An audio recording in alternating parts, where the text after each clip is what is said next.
ลำกินน้ำบ่ลงยี่กันตึงวันบ่ฮือไอยังได้พักผ่อนถึงแดดจะฮ้อนไอตึงบาดจงเจ้านายเพราะว่าแห้งใจไออยู่ที่ลูกสาวเจ้านายขอฮืออีนายยิ้มฮือสักกำ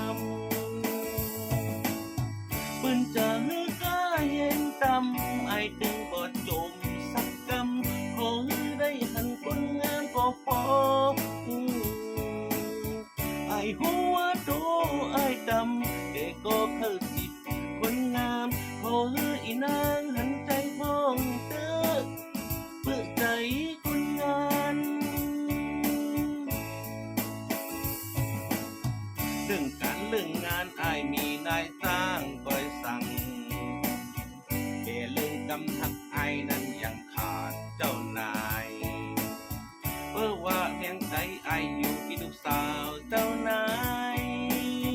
มาเป็นแห่งใจหูเตอของอายได้ก็เจ้า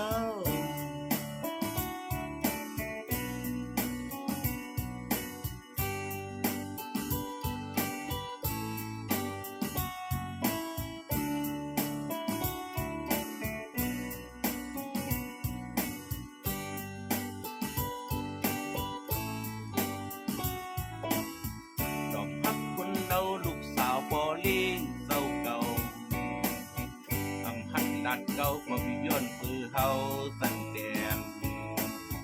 เก็บจักหลายปอกปืนทำงอกวายดังเฮาขี้ขาซึ่งเก่าเผยเขาดีหันเหตุการณ์จังวันมีมือยังยื้อเสอแดดไม่ฝนตก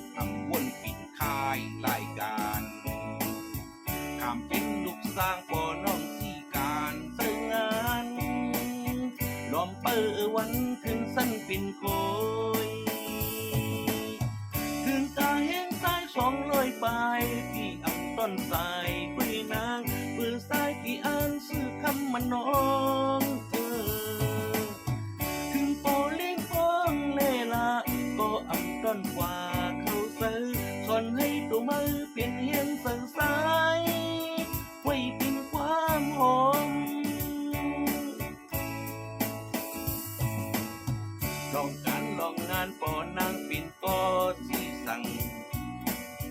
ลองตั้งหูเสยตูไปน้องปีนเศร้าของลองมองมือแล้วเสือสูเตปิ่นหาสาย